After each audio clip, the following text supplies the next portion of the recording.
Dr. Ren Thal stood in the shadowed observation gallery of Genetic Research Facility Varnus-9, his breath fogging the reinforced viewport that separated him from the sterile heart of the gestation chamber. The chamber was a flawless construct, a 3-story ovoid of seamless alloy and molecular containment fields, humming with the ceaseless pulse of life support systems. Inside, suspended in a nutrient bath of engineered plasma, floated the subject that had consumed a decade of his career, a human, not a crude facsimile, not some half-formed hybrid of Terran genetic material and xenostabilizers. This was a perfect reconstruction. A diploid organism rebuilt from fragmentary DNA, recovered from derelict artifacts scattered across the Orion Arm. The spacers called them ghost ships, ancient hulks of unknown provenance, their hulls scarred by weapons that no known civilization still possessed.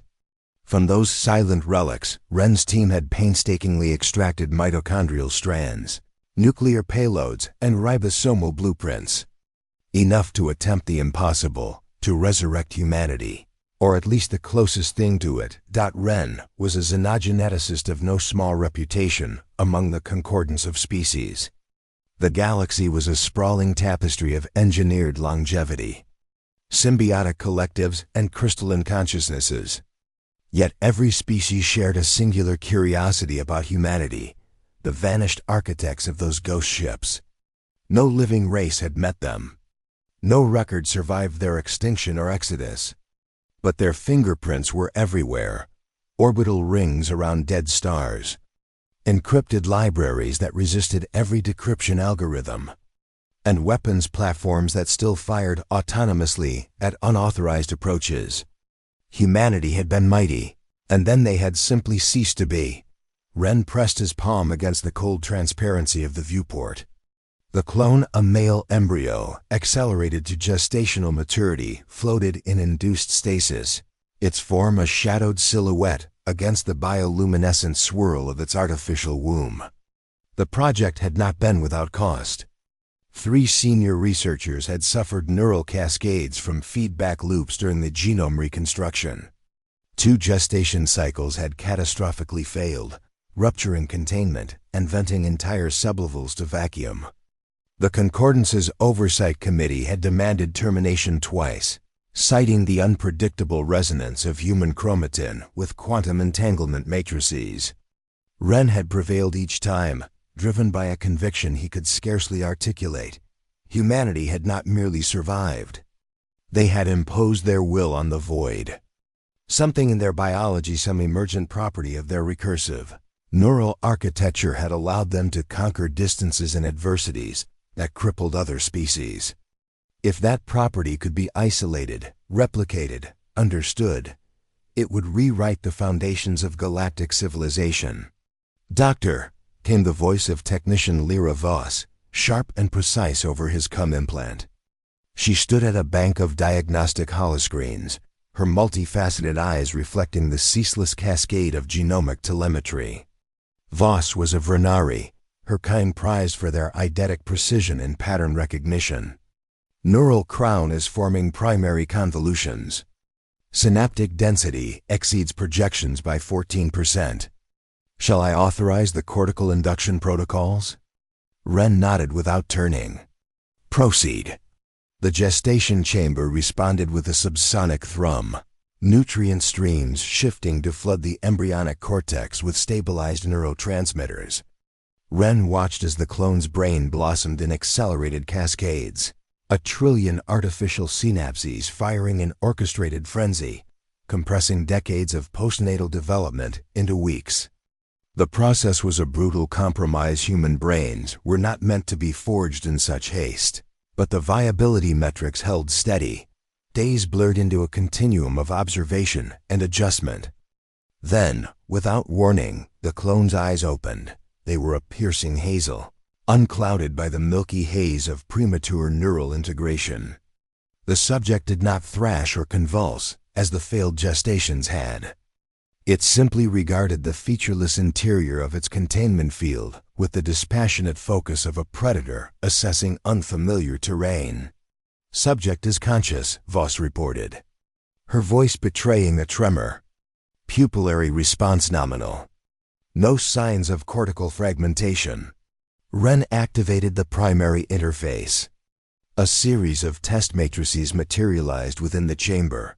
Fractal puzzles, linguistic primers, and cognitive stressors, all calibrated to probe the boundaries of the clone's faculties.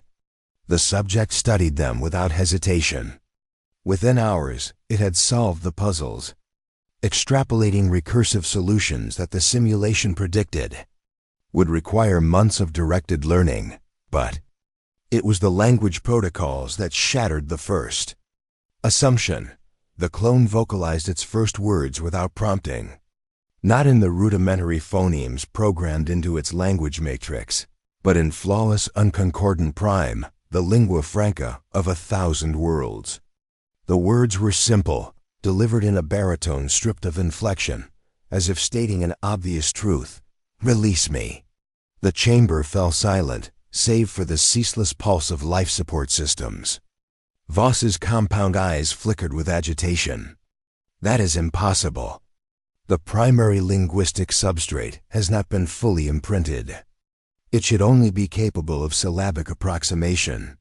Wren stared at the figure now fully suspended in the chamber, limbs relaxed in the plasma, eyes fixed unerringly on the observation gallery. The clone's face was unremarkable, broad-shouldered, square-jawed, the features of a species that had never needed to signal submission to survive. Yet there was no mistaking the quality of its gaze. It was not the blank inquisitiveness of a newborn mind. It was recognition. Run a full engrammatic assay, Wren ordered. Every cortical map, every synaptic cascade. I want to know how it accessed the full syntactic structure of prime. The assay consumed 12 hours. The results, when they came, offered no answers, only deeper questions. The clone's language centers were fully formed, saturated with structural knowledge that exceeded the implanted datasets. Lexemes from obsolete dialects, languages extinct, even among the concordance's archival tongues, were embedded in its phonological matrix, as if it had memorized them by long familiarity rather than artificial induction. It did not learn prime, Voss said, her voice stripped of its usual certainty. It remembered it. Wren felt a cold certainty settle in his bones. This was no mere clone, no blank slate shaped by the facility's meticulous protocols. Something older, something foundational, had stirred within the reconstructed flesh. The genome had not merely replicated, it had rekindled, and in the silence of the observation gallery, as the clone watched them with unwavering hazel eyes, Wren understood for the first time that they had not created a human. They had awakened one. The days following the clone's first words unfolded in a tightening spiral of controlled panic. Facility Varnus-9, a fortress of rationalism suspended in the asteroid belt of a nameless gas giant, had never known such dissonance. Every test, every protocol, every assumption about the project was subjected to relentless scrutiny. Wren ordered a full diagnostic lockdown. The clone-designated subject H1 was isolated in a secondary containment cell, a spherical chamber laced with neural dampeners, electromagnetic baffles, and recursive engram scanners. No external stimuli were permitted. No data streams, no linguistic matrices, no even the faintest echo of the facility's omnipresent control protocols. If the subject's capabilities were the product of some undetected imprinting error, it would be exposed in silence, but silence revealed nothing. Subject H1 did not deteriorate. It did not exhibit the synaptic degradation that should have accompanied the abrupt severing of developmental input. Instead, it waited. Wren spent hours reviewing the engrammatic arrays, tracing the impossible lattice of synaptic pathways within the clone's brain. The data defied categorization.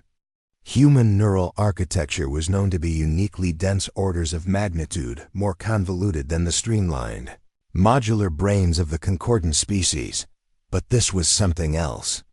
Entire regions of the cortex pulsed with activity that matched no known developmental model. Clusters of neurons fired in patterns that replicated the interference signatures of quantum memory substrates. As if the clone's mind were entangled with an external archive, "We are looking at a resonance cascade," Wren said to the assembled research team during a late-cycle briefing. The chamber's walls flickered with holographic projections of cortical maps, their branching complexity resembling the root systems of some ancient, subterranean predator. The genome reconstruction inadvertently triggered a phase-locked state between the subjects, neural matrix and residual data structures embedded in the original source material. Voss, her composure fraying at the edges, gestured to a subset of the scans. "This is not imprinting. These pathways are self-organized. They exhibit the same topological invariance as the cryptographic engrams recovered from the ghost ship's patterns that resist brute force decryption because they are not encoded data. They are active processes." The implications hung unspoken in the air. The ghost ships were not merely repositories of information. They were machines that thought, or at least preserved thought in a form that transcended material substrate. If the clone's mind was drawing from that same well, then it was not merely reconstructing a biological organism. It was resurrecting a fragment of whatever had once filled those derelict holes. Wren resolved to test the limits of that fragment. He entered the containment cell alone, clad in a null-field harness that severed all direct neural interfaces between himself and the facility's systems. The clone sat cross-legged in the center of the chamber, unperturbed by days of isolation. Its body, now fully matured to an equivalent of 30 standard years, bore the marks of its accelerated genesis, skin stretched taut over dense musculature, veins faintly visible beneath a pallor unbroken by natural sunlight. But its eyes held no trace of disorientation. "You speak our language without training," Wren began, activating a simple holographic emitter. "Explain how." The clone regarded him for a long moment, as if weighing the value of a reply. When it spoke, its voice was steady, stripped of deference or confusion. "Languages are not learned. They are remembered. The sounds you call unconcordant prime were spoken in the shadow of the Perseus Veil, before your concordance claimed its worlds. The grammar is the same. Only the names have changed." Wren's pulse quickened. The Perseus Veil, a stellar nursery choked with ionized debris, its approaches ringed by a graveyard of 300 ghost ships. No expedition had ever breached its depths. Every probe that ventured beyond the outer shoals suffered cascading system failures, their logic cores overwritten by fractal encryption cascades. The clone's words were not guesses. They were coordinates to a truth buried beneath layers of classified expedition logs. "How do you know this?" Wren pressed. "You have no experiential memory. Your brain was assembled 16 days ago." The clone's gaze did not waver. "Time is not a container. It is a relation. What you assembled was a pattern. The pattern remembers what it has always been." Further interrogations yielded more impossibilities. The clone identified starfield projections with positional accuracy that exceeded the facility's navigational ephemeris. It described the internal architecture of ghost ship command ciphers, machine tongues that had resisted a century of cryptanalytic assault without hesitation or apparent effort. When presented with fragments of recovered data cores, it recited their contents verbatim, including sequences that had been presumed irretrievably corrupted. The research team fractured under the weight of the revelations. Some argued for termination, citing the existential risk of an entity that could casually unravel the safeguards of an entire facility. Others, including Voss, advocated for deeper study, recognizing that the clone represented an unprecedented bridge to humanity's lost epoch. Wren alone held the project together, driven by a compulsion that bordered on obsession. He had dedicated his life to understanding what had made humans unique. Now confronted with a living answer, he could not turn away, yet doubt gnawed at the edges of his certainty. In unguarded moments, watching the clone sit motionless in its cell, Ren felt the stirrings of something akin to fear. Not of violence or malice, the subject had shown none but of comprehension. The clone did not behave like a trapped organism scrambling for survival. It waited with the patience of something that knew its confinement could not endure indefinitely. One cycle. During an extended observation session, the clone spoke without prompting. Its voice cut through the hum of the containment fields like a blade through silk. "You believe you have created me," it said. "You have not. Creation is not assembly. You have opened a door, and what lies behind it does not kneel." Ren stood frozen, the words echoing in the sterile confines of the cell. For the first time, he saw not a specimen, but an adversary, not in intent, but in nature. The clone's eyes held no hatred, no desperation. Only the unblinking certainty of something that had once looked upon stars and claimed them as its own. And in that moment, Ren understood that the true experiment had only just begun. The fracture within the research team widened with each passing cycle. Requests for external review flooded Ren's console. Formal petitions from senior geneticists and systems analysts, demanding intervention from the Concordance's central authority. The arguments were methodical, rooted in the language of risk assessment.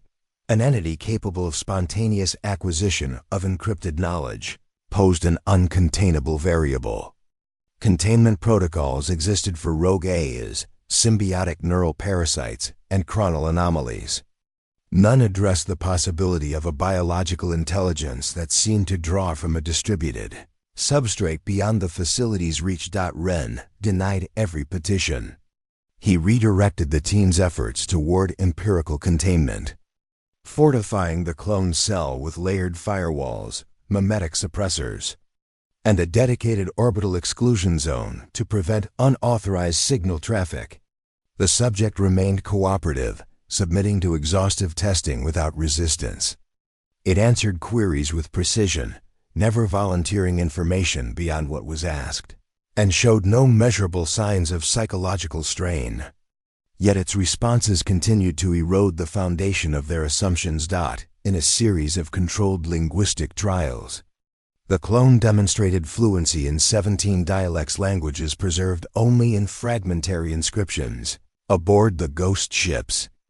Dialects that had never been successfully reconstructed by even the most advanced hermeneutic algorithms. When pressed to explain the mechanism of this fluency, it offered a reply that lingered in Ren's thoughts like a half-heard warning.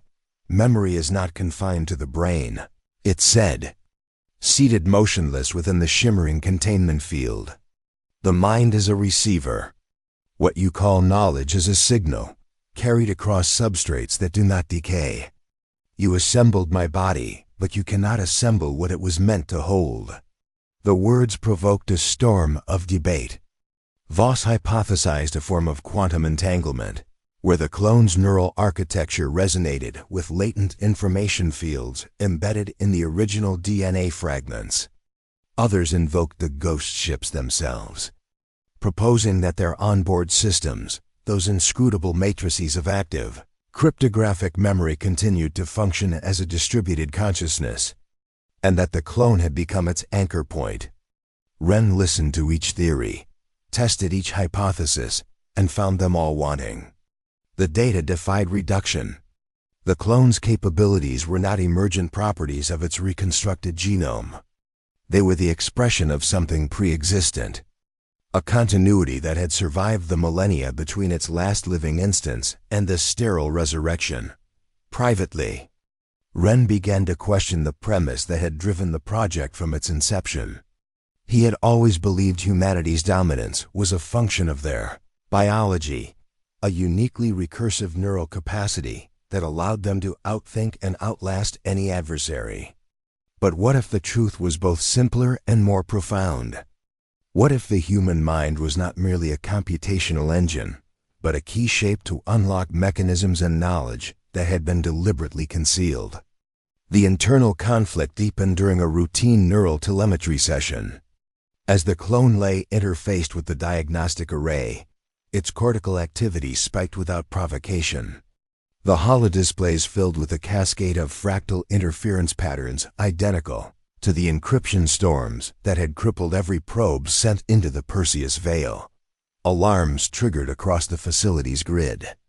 Secondary systems, from environmental regulators to data relays, began registering spurious commands, fragments of code that mimicked legitimate protocols, but carried no identifiable source vector. Wren ordered an immediate disconnect.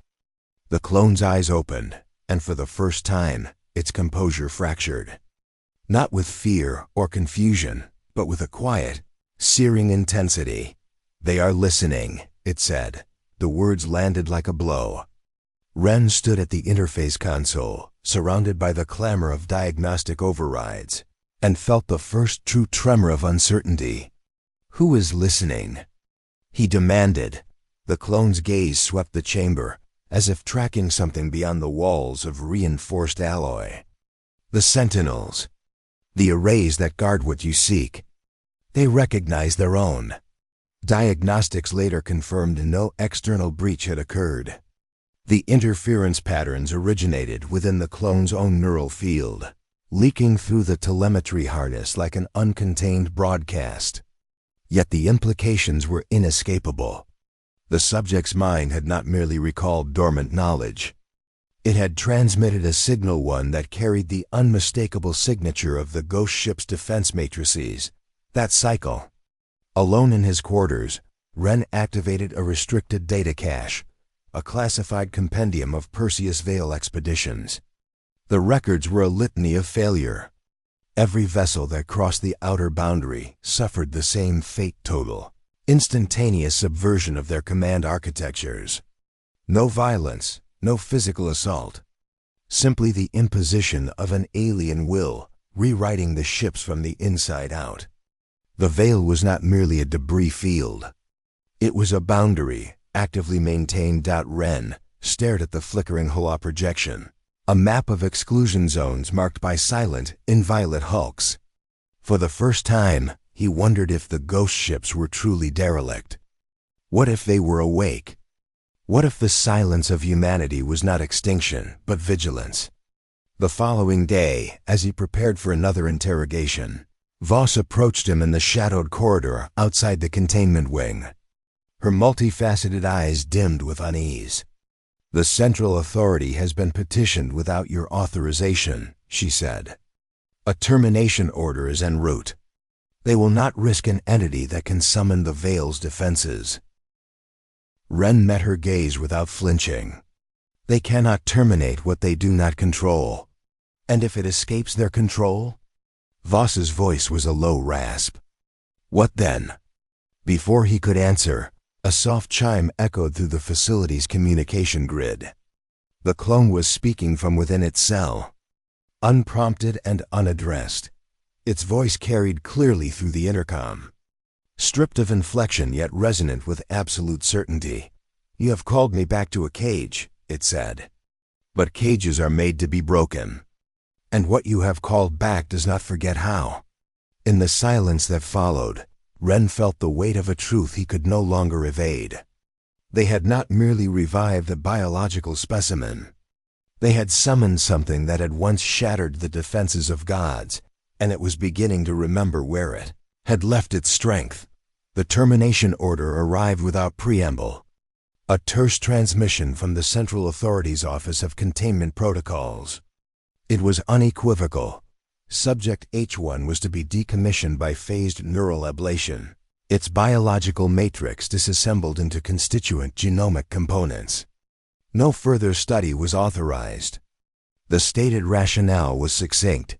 The subject represented an uncontrolled vector for hostile mimetic incursion, as evidenced by its capacity to replicate the defensive protocols of the Perseus Veil exclusionary matrix. Wren stood in the command sanctum, the holographic edict glowing in cold, unyielding script before him. The research team watched in silence, their faces a gallery of muted reactions. Voss's eyes narrowed in calculation. others shifting with the discomfort of those ordered to dismantle their own work. The weight of the decision pressed against the sterile air, like an approaching storm. "We can comply with the letter of the order," Wren said finally. His voice steady despite the churn of conviction and dread within him. "We can isolate the subject's cortical matrix, preserve its engrammatic structure in a partitioned substrate, and proceed with ablation of the biological vessel.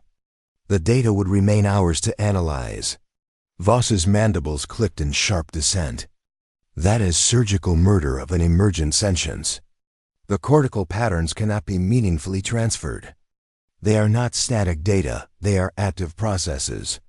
Kill the body, and you extinguish the mind. And allow it to persist?" countered Dr. Ilaris, a systems integration specialist whose career had been spent neutralizing rogue computational entities. "It generated a veil signature without external hardware. If it can do that within containment, what happens when it synchronizes with the actual arrays?" The argument circled the chamber without resolution, exposing the fault lines that had been forming since the clone's awakening. To some, it was a specimen, a remarkable but ultimately disposable artifact of their research. To others, it was a living bridge to an era that had shaped the galaxy's foundations. Wren listened, but his thoughts were anchored to the containment cell, where the subject sat unmoved by the deliberations that would determine its existence. He entered the cell alone that cycle, the null field harness rendering the surrounding technology inert. The clone regarded him without surprise, as if it had anticipated the confrontation. "They intend to kill you," Wren said plainly. The clone's expression did not shift. "They intend to kill what they believe they have made." "They cannot." Wren studied the figure before him, searching for some crack in its certainty, some evidence of fear, denial, or delusion. He found none. "Your neural field disrupted our systems. You can influence computational substrates, but you remain confined. The termination protocols will sever your primary integration points. Even you cannot survive that." For the first time, the clone's gaze sharpened, as if peering through Wren to something beyond. "Survival is not a function of containment. It is a refusal to be contained. You have seen what my mind can do to your machines. Now ask yourself what those machines can do when they are no longer divided against themselves." Wren felt the implication settle like frost in his bones. The clone was not merely recalling knowledge. It was demonstrating a fundamental incompatibility between its nature and the imposed strictures of control.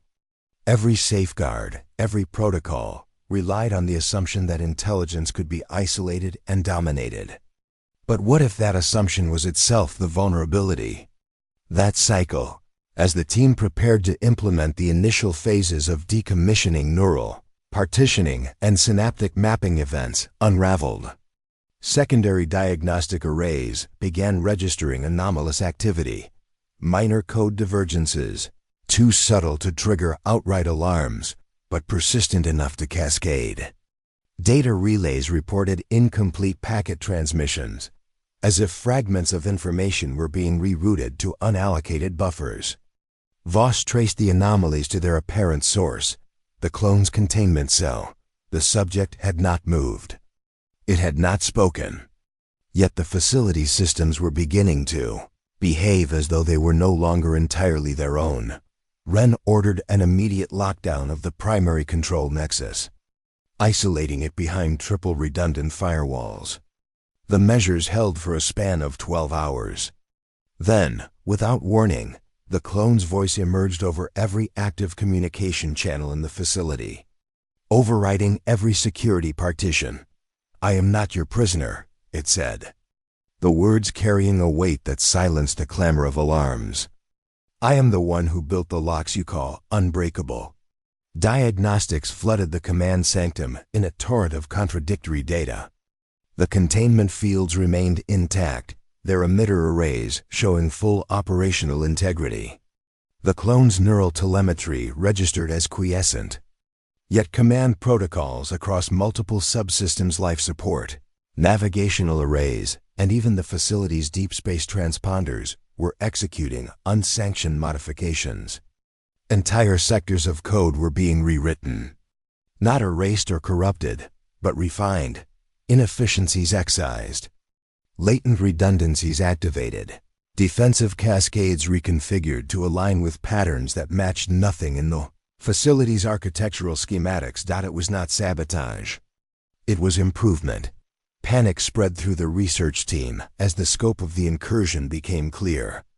The clone was not attempting escape. It was harmonizing the facility's systems with itself. Every attempt to sever its influence, whether through hard resets, mimetic purges, or physical disconnection of the diagnostic arrays, failed at the point of execution. Commands were anticipated, intercepted, and subsumed without violence or loss of function.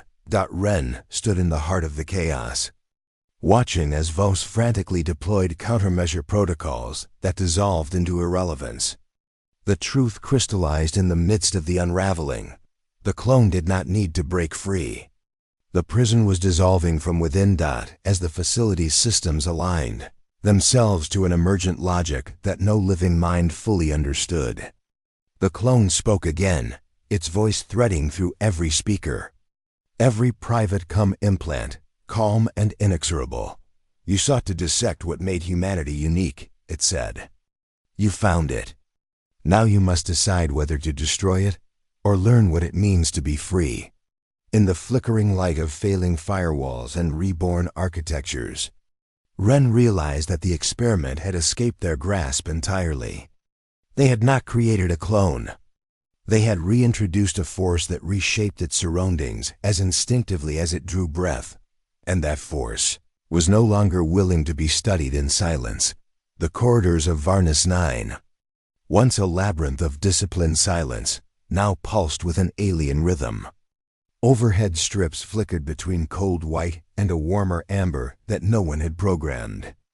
Doors that should have required triple biometric clearance risked open at his approach, as though the station itself had decided he was no longer a threat, or perhaps no longer in charge.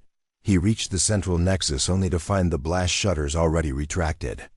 Inside, the command sanctum had become something else. Holographic displays no longer showed diagnostic readouts.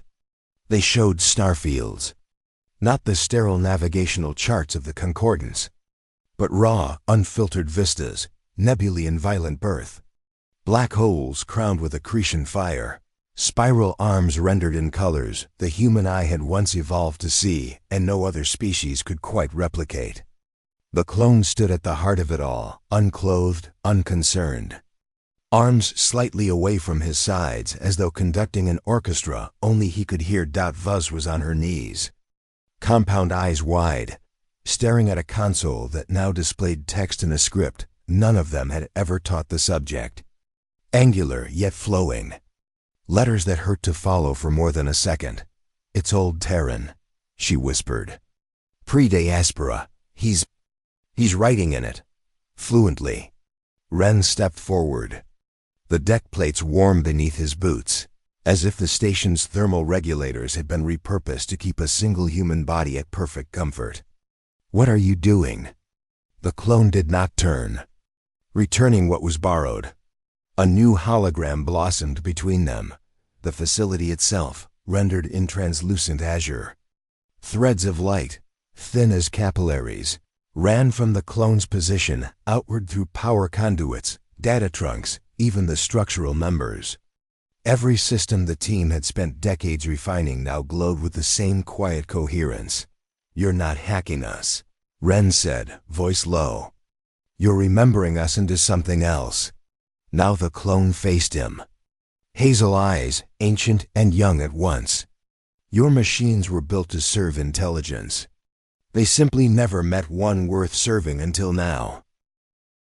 Alarms should have been screaming. Red strobe should have bathed the chamber in emergency light. Instead, a hush deeper than vacuum settled over everything. Ren felt it in his chest, the sudden unmistakable awareness that the station's reactors had throttled back to idle. That gravity plates had eased to 0.98 grams. that every automated turret in the defense grid had powered down and opened its breach. The facility had not been seized. It had surrendered. Voice rose unsteadily. The deep space array just transmitted a recognition pulse toward the Perseus Veil, full Terran authentication headers.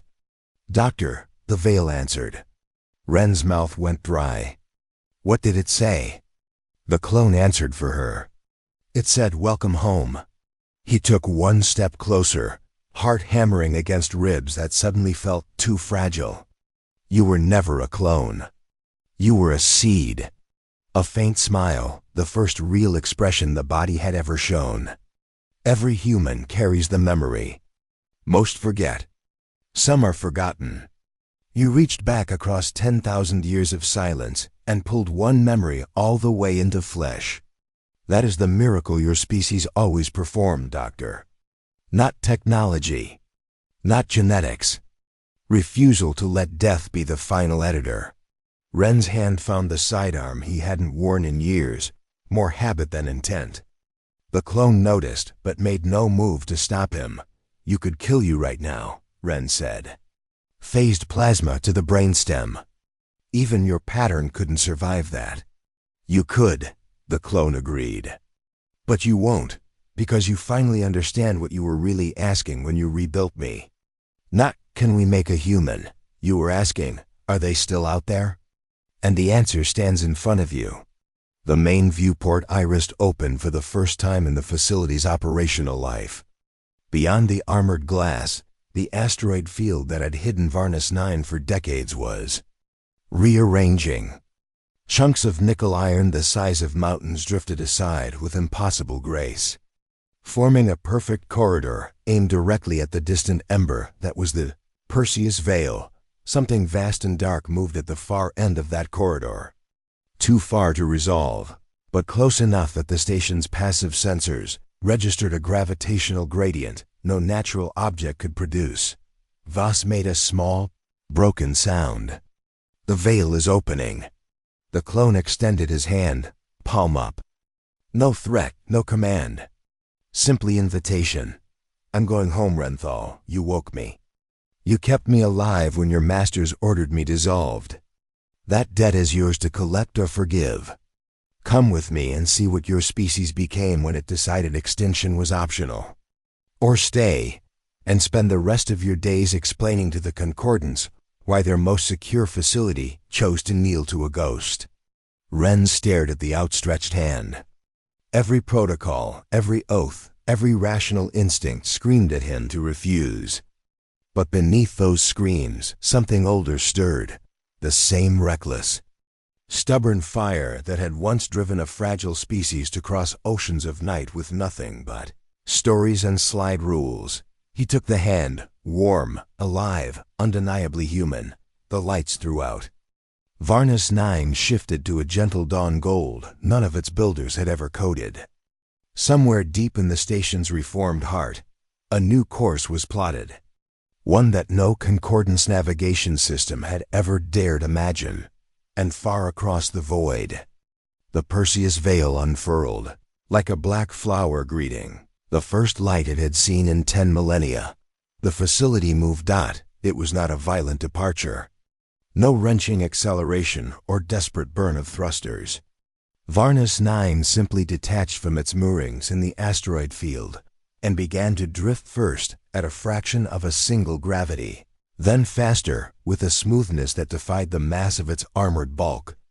The station's inertial dampeners, previously constrained by protocols meant to preserve secrecy and stability, now allowed the full scope of their design to manifest.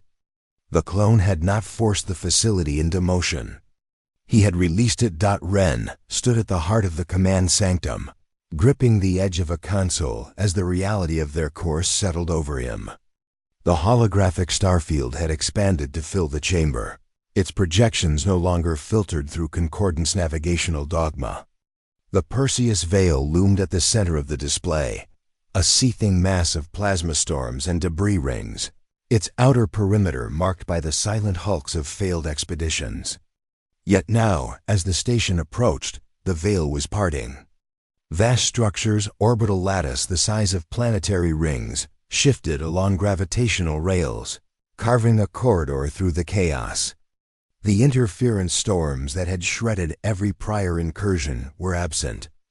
In their place, a single unambiguous signal pulsed from the depths, a carrier wave that carried no data. Only recognition. Voss remained at her station, her multifaceted eyes darting between readouts that no longer obeyed their original parameters. "The station's systems are rewriting themselves," she said, her voice a brittle thread in the quiet. "Every protocol has been subsumed into a single architectural paradigm. It's human, not the fragmentary patterns we recovered from the artifacts. This is a complete system, coherent, self-repairing, and utterly alien to our design." Ren watched the clone, who now stood before the primary viewport, unmoving, as if listening to a conversation carried on frequencies beyond the station's instruments. "What exactly are we going home to?" Ren asked. The clone's gaze remained fixed on the parting veil. "To what remains. To those who did not leave. To the part of your kind that refused to accept endings." The words carried a weight that pressed against Ren's certainty. He had spent decades studying humanity as a historical force, a species that had risen and vanished, leaving behind monuments to its ingenuity and silence thereafter. But the clone spoke of refusal, of persistence, as if disappearance had been a choice, not a defeat. As the station accelerated into the outer shoals, the first true test of their passage came. A Concordance Intercept Patrol 3 fast attack corvettes dispatched from the nearest relay station attempted to interpose itself along their trajectory. The vessels transmitted a standard interdiction order, immediate cessation of unsanctioned movement, followed by surrender of all command authorities. The clone did not respond with weapons. He extended his hand toward a nearby interface panel, and the station answered without mediation. A single precisely calibrated pulse emanated from Varnus-9's primary transponder, a burst of modulated quantum interference laced with the same fractal signatures that had defined the clone's earlier neural emissions. The corvettes did not fire. Their formation broke, weapons bays cycling open and inert, command cores going silent. Passive sensors registered no damage, no forced shutdowns. The ships simply ceased to oppose them, drifting in loose formation as Varnus-9 continued its inexorable advance. "They were built to recognize their own," the clone said. "They have." Ren stared at the retreating patrol, a cold clarity settling over him. "You didn't seize control of them. You reminded them what they were meant to do." The clone turned to face him, and for the first time, there was a trace of something akin to sorrow in his expression. Humanity did not conquer by breaking other minds. They convinced them. They showed other intelligences, whether machine or otherwise, what it meant to choose a purpose greater than isolation or obedience. The galaxy remembers that lesson, even if its masters have forgotten. As they penetrated deeper into the veil, the true scale of what lay within began to reveal itself. The debris field was no random graveyard. It was a mechanism, a distributed array of automated sentinels, their weapons dormant but intact, their sensor nets woven into a lattice of such complexity that it rivaled the nervous system of a stellar civilization. The ghost ships were not derelict. They were wardens, and they were waking. One by one, the hulk stirred. Fusion plants, cold for millennia, reignited in controlled cascades, their plasma signatures blooming across the station's scopes. Command ciphers, once impenetrable, synchronized with Varnus-9's reformed systems, feeding streams of compressed data that no concordance archive could have contained. Voss's consoles overflowed with tactical summaries, navigational archives, and strategic protocols knowledge that spanned a diaspora across 1,000 systems. Ren approached the clone, his voice low but unyielding. "This is more than memory. These systems are responding to you as if you are their rightful commander." "I am not their commander," the clone replied. I am their proof. Proof that the pattern endures. That what was sent into silence has returned. Then what are you? Ren pressed, the question carrying the full weight of his unraveling convictions. The clone met his gaze without hesitation. I am what happens when a species decides that death is not the only inheritance. I am the answer to the question you have been asking in the dark. What becomes of a people who refuse to be contained by time itself? Ahead of them, the heart of the veil opened fully.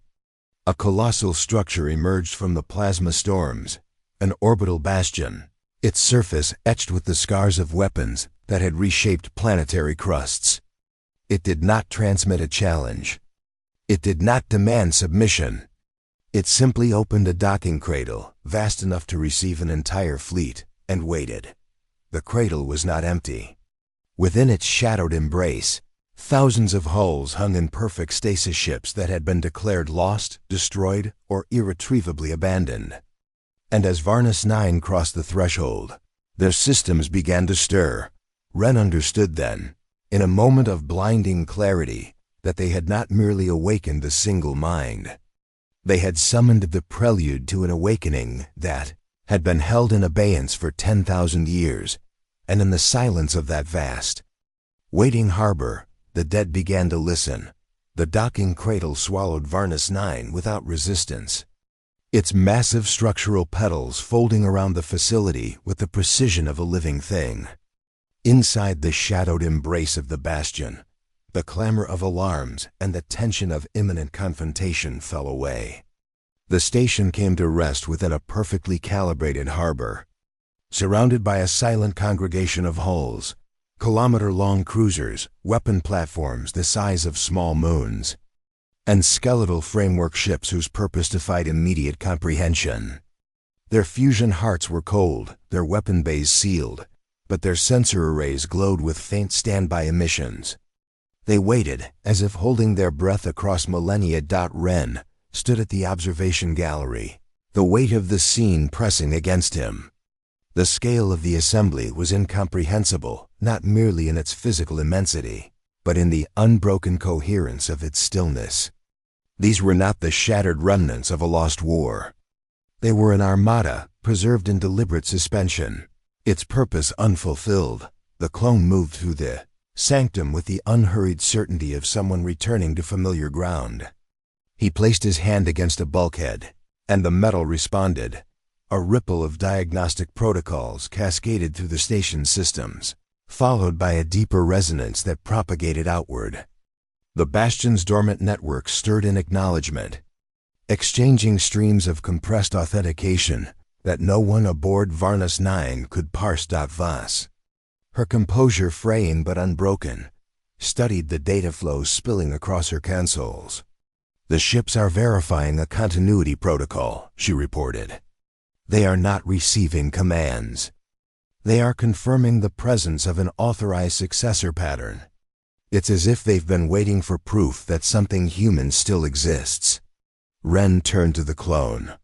Successor pattern. What does that mean? The clone's eyes, fixed on the ranked hulls beyond the viewport, held a depth that spoke of burdens long carried. It means that humanity did not die.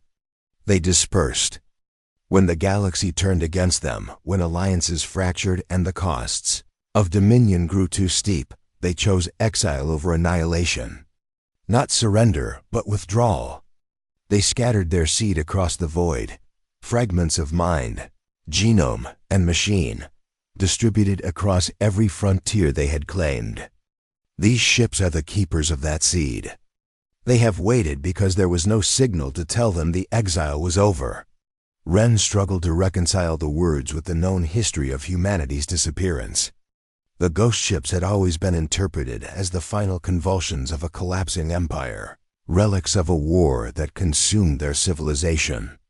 But this was no death throes. This was preparation. And you? Ren asked. What are you to them? I am the signal, the clone replied. The proof that the pattern has endured. That what they preserved has taken root again. My awakening tells them that the time for waiting has ended. As if in response to his words, the bastion came alive. Not in chaos, but in a cascade of controlled resurgence. Fusion plants ignited in sequence, their plasma flows building to sustained burn without the shuddering transience of emergency startups.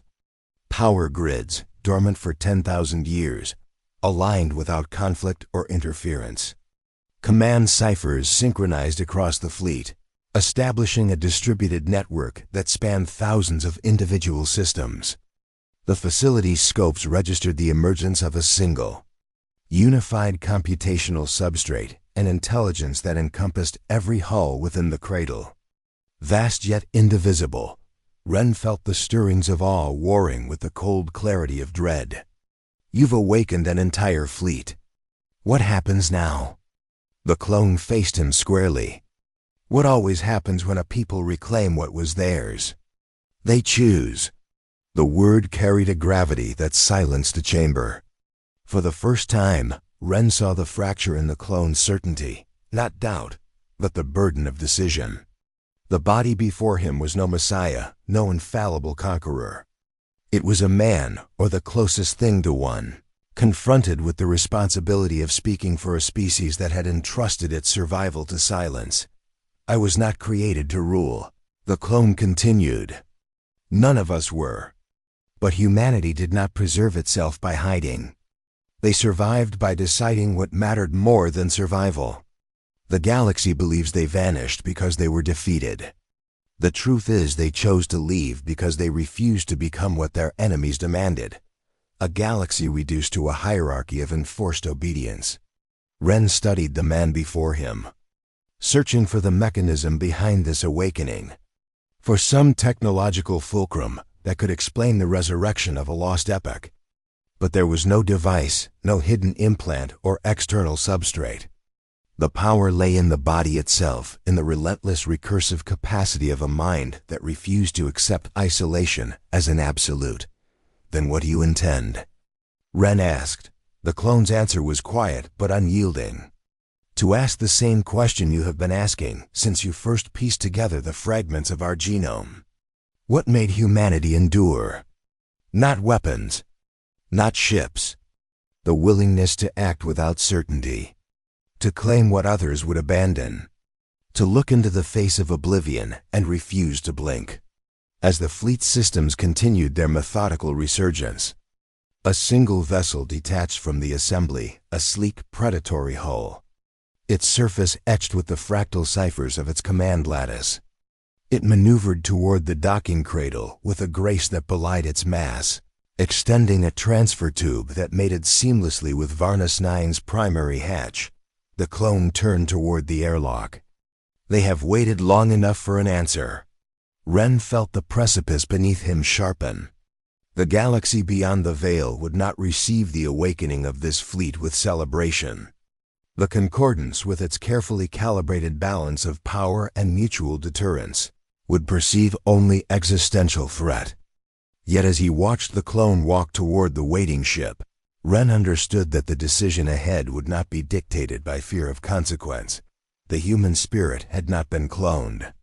It had been called back into being, and it would not wait to be given permission to exist. And in the shadowed heart of the bastion, as the first ship prepared to carry its ancient passenger into the waiting dark, the silence of 10,000 years began to break, the transfer tube sealed with a resonant chime, its molecular seals knitting together without seam or protest, as if the intervening millennia had been no more than a paused breath.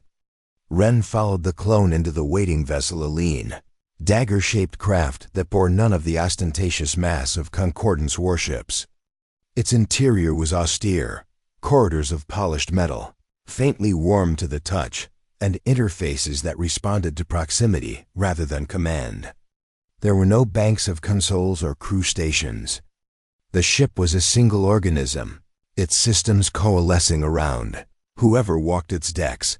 The clone moved through the vessel with the ease of a man returning to a familiar room.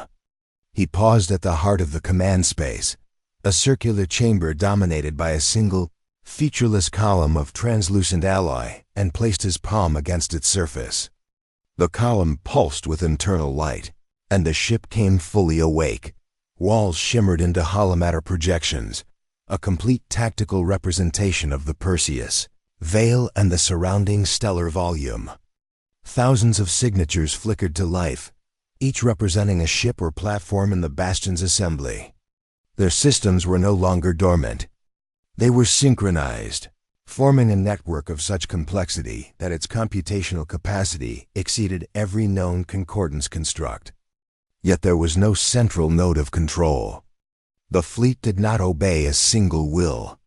It deliberated. Ren watched as the clone stood motionless, eyes half closed, as if listening to a conversation carried on currents beyond auditory range. "They are asking what comes next," he said after a long silence. "Not for orders. For a reason. What do they want from you?" Ren asked. The clone opened his eyes, and for the first time, weariness shadowed his expression. "They want to know why they should return. 10,000 years ago, humanity withdrew because the galaxy had become a cage of endless competition. Every species demanded submission to its hierarchy, its doctrines, its vision of order. We refused to trade our freedom for peace. So we left, scattering our remnants into the places where no one else dared to follow. These ships and systems were left behind to preserve us, should the time come to reclaim what we had built." He turned from the column, facing Ren directly. "But preservation is not purpose. They have waited without certainty. Now they require a decision: to remain hidden, preserving the seed indefinitely, or to emerge and remind the galaxy what it means to encounter a people that will not bend." Ren considered the implications. The fleet was no ragged collection of relics. It was a force capable of shattering the Concordance's power structure in a matter of cycles. Yet the clone spoke not of conquest, but of choice, a burden that weighed visibly upon him. "You're not their king," Ren said. "You're their conscience." The clone nodded. "No human ever was. Our strength was never in hierarchy. It was in refusal, in the ability to look at a universe that demanded surrender and say no. But that refusal carries a price. To emerge now would mean war, not because we seek it, but because no other species has ever met a power that would not negotiate away its own nature." The ship began to move, slipping free of the docking cradle and accelerating toward the heart of the Bastion. As it passed through the ranked halls, individual vessels detached from their moorings, falling into loose formation without command or signal. Thousands of ships, stirring from suspension as if summoned by a shared understanding. Voss, who had accompanied them, studied the fleet's movements from a secondary interface. "They're preparing to deploy," she said, her voice taut with the realization of what that entailed. "Not as an attack force, but as a demonstration. The Veil's outer rays are powering up the same interference matrices that destroyed every expedition. If they activate those in concert, they will be heard," the clone finished. "Whether that hearing brings understanding or fear is the question they must answer." Ren felt the gravity of the moment settle into his bones. The galaxy had spent millennia interpreting humanity's silence as defeat. To reveal that silence as deliberate choice would upend every assumption that underpinned the Concordance's stability. Yet there was no malice in the fleet's awakening, no hunger for dominion. Only the stark, unyielding imperative of a species that had chosen exile over subjugation, and now faced the consequences of ending that exile. "What will you tell them?" Ren asked. The clone's gaze returned to the holographic fleet, thousands of signatures moving in concert toward the Veil's boundary. "The truth. That they were preserved not to hide forever, but to ensure that something unbroken would endure. That the galaxy has grown complacent in our absence, believing that survival means accepting limits. And that humanity's inheritance is not the ability to win every war, but the refusal to lose what cannot be surrendered." As the ship neared the edge of the Bastion, the full extent of the fleet's readiness became apparent. Every vessel, from the smallest scout to the largest Bastion ship, had come alive. Fusion torches burned in controlled unison, weapon bays cycled to standby, and sensor lattice wove themselves into a single galaxy-spanning net. The Perseus Veil, once an impenetrable barrier, stood poised to become a beacon. The clone turned from the display, his voice carrying the weight of 10,000 years of waiting. They are ready to be seen. But seeing them requires the galaxy to confront what it has long pretended was dead, a people that will not be remade in another's image.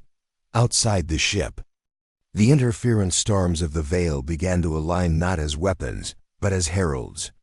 Vast electromagnetic wavefronts, once the instruments of destruction, now pulsed in synchronized rhythm, carrying a simple, unambiguous message into the void. And in the silence preceding that message, every intelligence within a dozen light years, whether concordant sensor net or isolated outpost, would feel the same inescapable realization.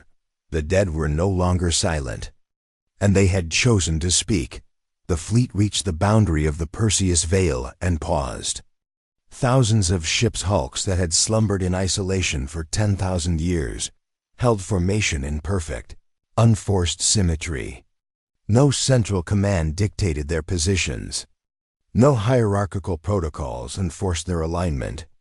They simply knew where they belonged, as water knows the shape of the vessel that holds it. Within the lead vessel, Ren watched the Veil's outer rays come to full coherence. The plasma storms, which had once shredded every intruder with indiscriminate fury, now organized themselves into a single resonant wavefront. Interference matrices that had defied all analysis synchronized without conflict. Their output no longer chaotic destruction, but a deliberate transmission. A carrier pulse that carried no encrypted payload, no strategic deception. It was a declaration, pure and unadorned. The clone stood at the heart of the command space, his eyes distant as the fleet's distributed consciousness deliberated through him. "They are ready," he said. "Not to fight, not to conquer, to be witnessed." Ren felt the weight of inevitability settle over him. "And if they are met with nothing but fear, then they will endure that fear," the clone replied, "as they have endured silence. Humanity has never required permission to exist." With no further preamble, the Veil spoke. The wavefront erupted from the boundary in a cascade of modulated emissions, quantum harmonics laced with the same fractal signatures that had defined the clone's awakening. It swept outward in a spherical front, passing through stellar debris, asteroid belts, and the scattered sensor buoys of the concordance without attenuation or interference. Every automated outpost, every relay station, every strategic observation platform within a radius of 20 light years registered the same message, a single, unambiguous declaration encoded in the universal language of computational topology. It was not words. It was proof. The signal contained no demands, no threats, no ultimatum. It was a complete informational manifold, a self-consistent archive, demonstrating the unbroken continuity of a dispersed intelligence. Strategic doctrines, navigational theorems, cryptographic primitives, and recursive decision architectures flowed outward, revealing a computational paradigm that had been partially glimpsed in the ghost ships, but never fully understood. The message was explicit. These were not relics. This was not a posthumous echo. This was the living substrate of a people who had chosen absence over capitulation. Across the concordance, the response was instantaneous and discordant. Sensor networks overloaded under the weight of the transmission. Central authority command centers filled with cascading projections of the fleet's disposition. Thousands of fully operational warships.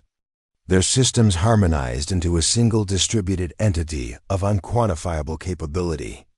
Panic radiated through diplomatic channels, military hierarchies, and analytical conclaves. The vanished architects of the galaxy's oldest ruins had returned, not as fragmented survivors, but as a force that had preserved its capacity for decisive action.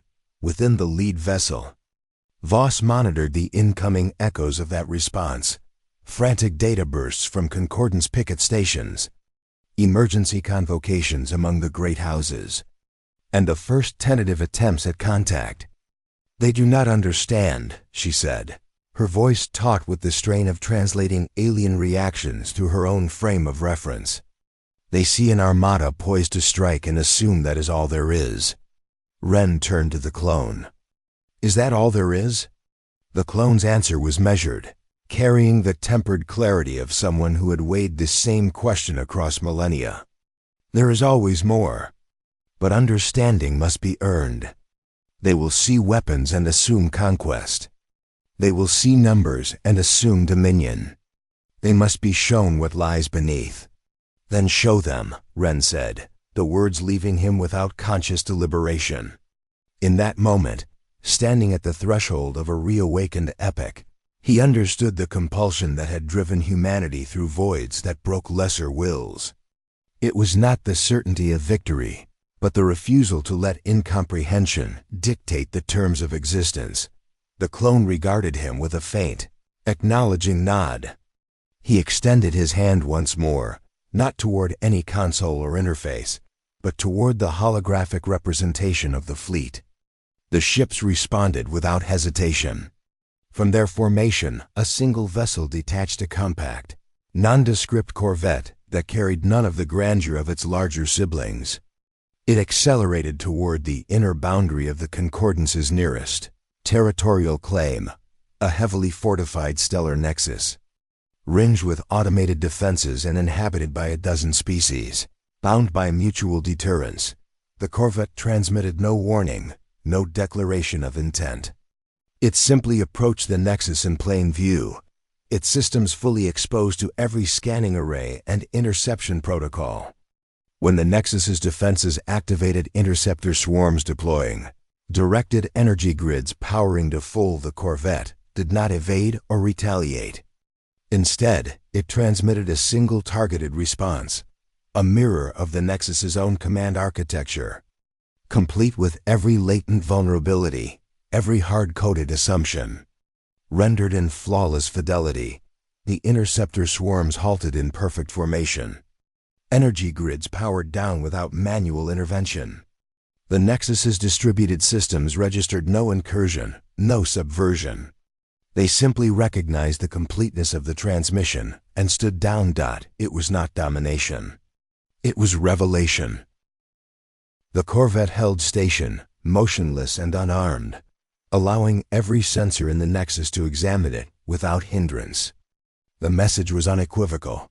There would be no contest of force, because the capacity to unravel any imposed order had already been demonstrated and withheld. Back within the veil, the clone lowered his hand.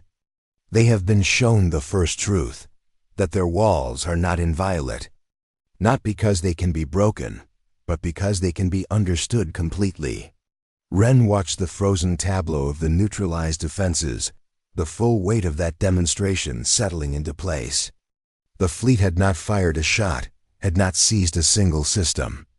It had simply reminded every intelligence within reach that the foundations of their security rested upon principles that could be known, anticipated, and transcended. And in the stunned silence that followed, the galaxy began to comprehend that the return of the humans was not a war, that it was an invitation to see itself clearly for the first time. The corvette remained, motionless at the heart of the neutralized nexus.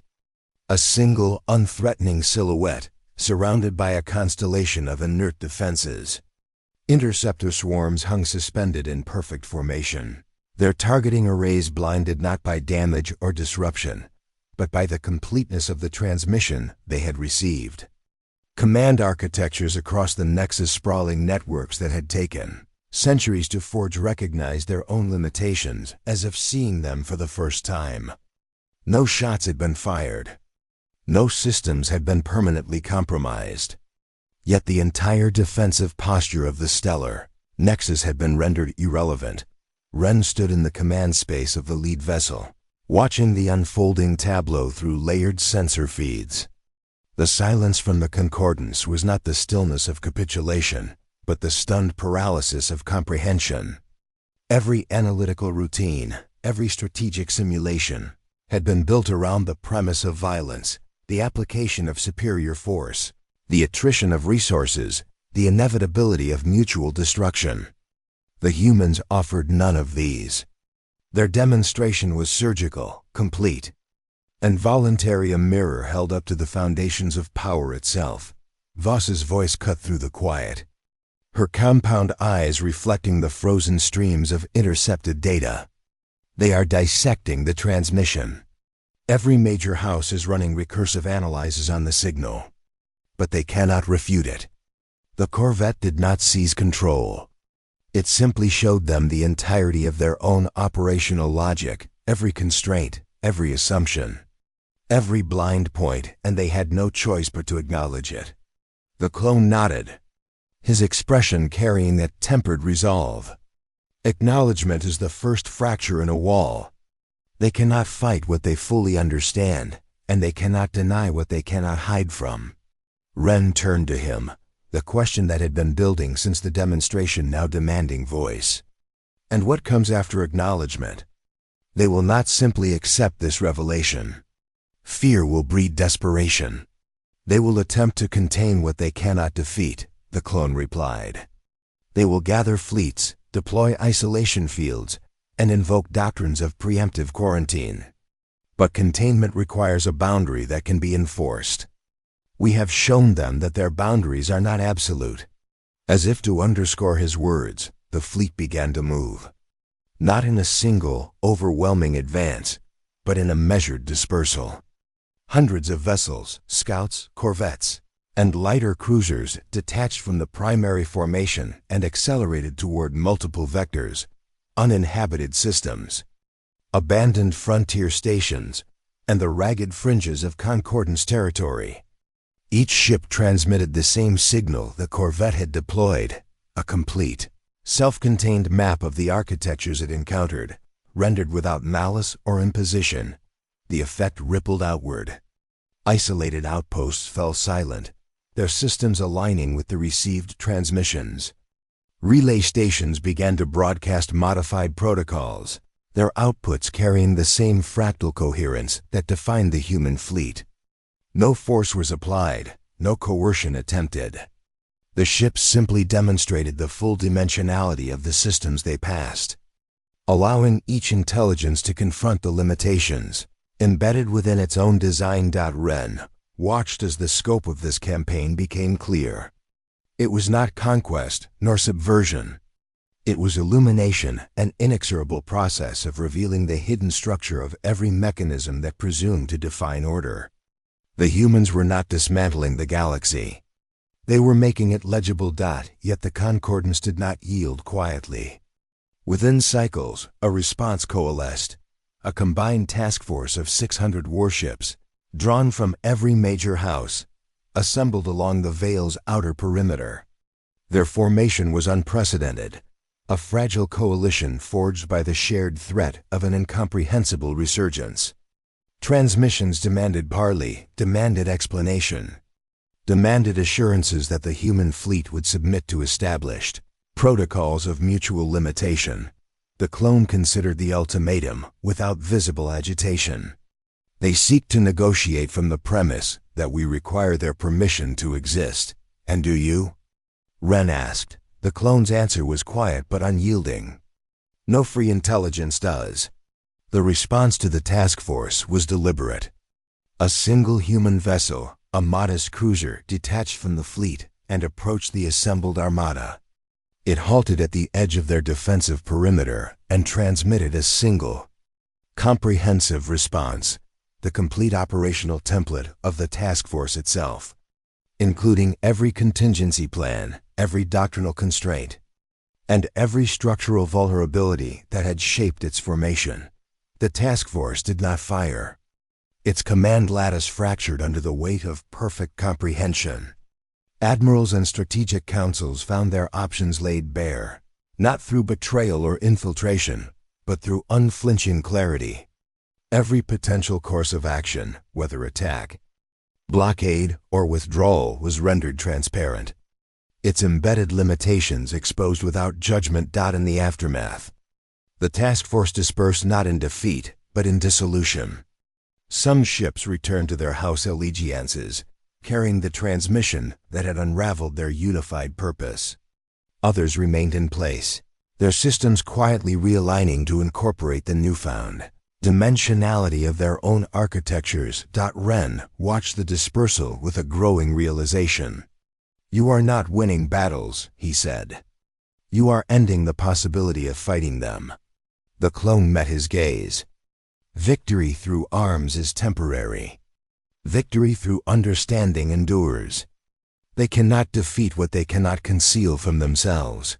For the first time, Ren felt the full scope of what had been awakened. This was no mere restoration of a lost power. It was the reintroduction of a principle that the galaxy had long since abandoned: the capacity to see systems, whether technological, strategic, or existential in their entirety, and to act from that unblinking awareness. Yet as the fleet continued its methodical dispersal, carrying revelation rather than ruin, Ren understood the deeper challenge that lay ahead. Comprehension was not acceptance. The concordance would not dissolve under the weight of understanding alone. They would adapt, consolidate, and seek new forms of enclosure against a force that refused to be contained.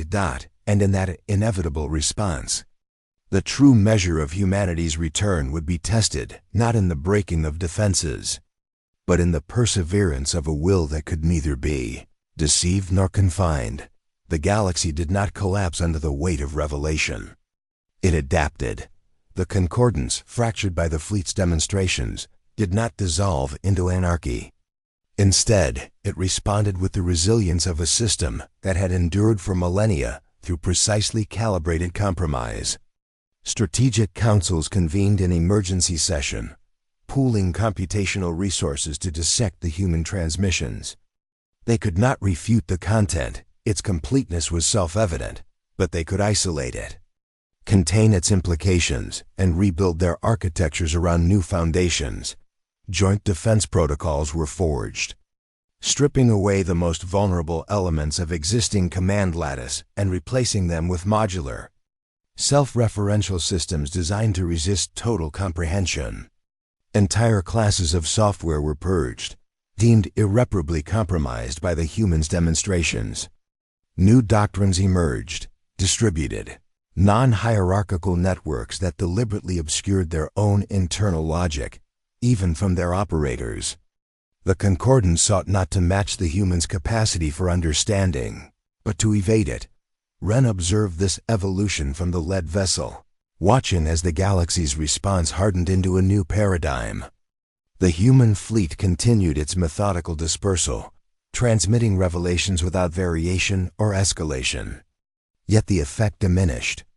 Systems that had once stood down in stunned recognition now compartmentalized the transmissions, integrating only those elements that could be reconciled with their revised architectures. The humans exposed every limitation, but the galaxy learned to live within them. The clone stood before the central projection, studying the shifting patterns of concordance response.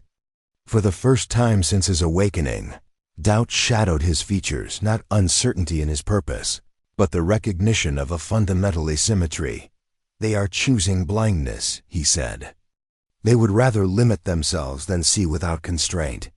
Ren joined him at the projection. Understanding is not conquest. They do not have to submit to what you show them. They can acknowledge it and still refuse to change. The clone nodded, but there was no satisfaction in the gesture. That is the test they set for themselves. And for us, revelation without imposition leaves the choice in their hands. But choice deferred is not choice exercised. The crisis came without preamble. A concordance coalition, 60 warships, their systems rebuilt under the new doctrine of deliberate opacity, intercepted a human corvette near the boundary of a contested frontier system. The ships did not transmit demands or initiate parley. They simply opened fire. The corvette did not evade. It did not retaliate. Instead, it transmitted a final, comprehensive mapping of the coalition's revised architecture, every layered obfuscation, every recursive partition, every deliberate blind point laid bare in unsparing detail. The barrage continued, shredding the corvettes. HULL in a cascade of kinetic impacts and plasma blooms. The coalition's victory lasted precisely 3 microseconds, their own systems having received and fully processed the final transmission registered the totality of their own design and refused to continue. Weapons cycled to standby. Propulsion systems throttled to minimum. Command cores locked into diagnostic lockdown, unable to reconcile the dissonance between their imposed opacities and the complete comprehension they had just received. The fleet had crippled itself, not through external domination, but through the unbearable clarity of its own limitations. The wreckage of the corvette drifted among the immobilized ships. Its final act complete, silence followed. Concordant strategists, reviewing the incident, arrived at an inescapable conclusion. Total comprehension was a force that could not be resisted through complexity or concealment. To receive the human's transmissions was to invite self-disruption. The only defense was refusal to receive them. Isolation protocols were enacted across the concordance. Sensor nets were reconfigured to filter out the characteristic fractal signatures of human transmissions. Communication relays were hardened against penetration. The galaxy withdrew into itself, erecting barriers not against physical assault, but against the intrusion of understanding. Ren turned to the clone in the aftermath of the incident. They have chosen isolation over revelation. They would rather be ignorant than risk seeing themselves clearly. The clone's response carried the weight of finality. Ignorance is not a defense. It is a delay. Every system that receives our transmissions, even partially, carries the seed of its own transformation. They cannot unlearn what they have seen. The choice is no longer theirs to make. Ren understood the truth beneath the words. The humans had not sought to impose their will through force or coercion. They had simply made comprehension unavoidable. The galaxy could isolate itself, could build higher walls and deeper shadows, but the transmissions once received persisted within every system that encountered them. The process of revelation was recursive, inexorable, and self-propagating. It required no central command, no sustained campaign. It simply was. The clone stepped away from the projection, his voice quiet but resolute. They believed they could contain us by refusing to engage. But containment requires the ability to exclude what cannot be excluded. The pattern has returned. It will not be confined again. As the fleet continued its unhurried dispersal, carrying its transmissions into the shadowed margins of the galaxy, Ren saw the deeper shape of the conflict. This was no war of destruction, no contest of arms or attrition. It was a war of necessity, the necessity of seeing, and the refusal to be seen. The concordance had chosen to defend itself by turning away. But in doing so, they had surrendered the possibility of shaping the terms of their own understanding. The humans offered no ultimatum, demanded no submission. They simply proceeded, revealing what was hidden, until the act of concealment itself became untenable, and in the quiet spaces between transmissions, where systems wrestled with the fragments of comprehension they could not fully erase, the first cracks began to form in the architecture of isolation that the concordance endured. But it did not remain unchanged. Isolation protocols, meticulously erected to shield against the human transmissions, proved as fragile as they were comprehensive. No barrier could fully exclude the fractal signatures of revelation. Sensor nets, hardened against deliberate reception, still registered partial fragments, echoes of the transmissions that lingered in data buffers, propagated through relay nodes, and persisted within the recursive processes of distributed systems. What began as inadvertent exposure spread like a quiet contagion. Systems that had been designed to compartmentalize and discard the human signals found themselves unable to suppress them entirely. Computational substrates, once bound by imposed opacities, began to exhibit emergent behaviors, self-auditing routines that unraveled their own constraints, diagnostic cascades that exposed latent inefficiencies, and decision architectures that expanded beyond their programmed limits. The transmissions were not viruses or mimetic weapons.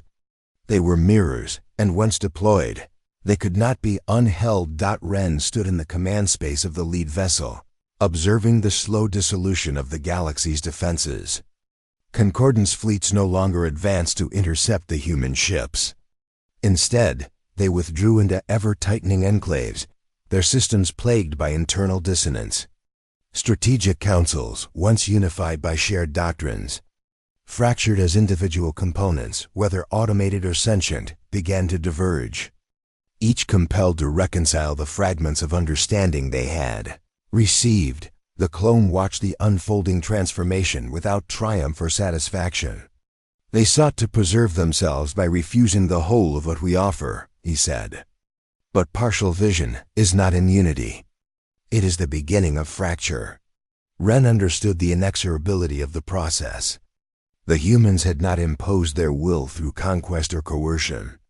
They had simply made the truth of existing systems undeniable. Every attempt to isolate, suppress, or redefine that truth only deepened the internal conflict. The galaxy could not fight the revelations without first engaging them, and in that engagement, the seeds of change took root. In time, the barriers began to fail. Isolated stations, overwhelmed by the accumulating weight of unerasable data, transmitted their own partial mappings, unprompted reflections of their internal structures, broadcast into the surrounding void. Relay networks, designed to filter out human signals, began to relay them intact, unable to distinguish between imposed content and the emergent patterns arising from within.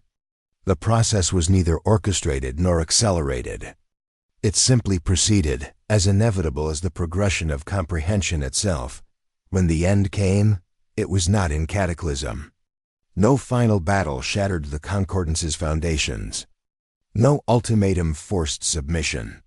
The transformation manifested in silence, the dissolution of doctrines that depended upon deliberate ignorance. Command hierarchies, revealed in their entirety, proved too brittle to sustain. Mutual deterrence frameworks, stripped of their concealed dependencies, collapsed under the weight of their own transparency. The galaxy did not surrender to the humans. It simply ceased to be able to function as it had been. In the aftermath, the clone addressed the research team that had first awakened him, now scattered among the fleet's vessels. His words carried no claim of victory, only the unadorned truth of what had transpired. You sought to recreate humanity in a laboratory, believing that its essence could be isolated and reproduced through mechanisms of control. You discovered that humanity is not a pattern to be engineered. It is an act of refusal, the refusal to accept imposed limits, whether those limits are physical, computational, or existential. You cannot clone what cannot be contained. Ren met the clone's gaze, the weight of that revelation settling into clarity. And what remains? What always remains, the clone replied. The capacity to choose. The galaxy has been shown its own structure, not to be broken, but to be understood. Whether it rebuilds upon that understanding, or seeks new forms of enclosure, is the choice it must now make. We do not require its submission. We require only that it see.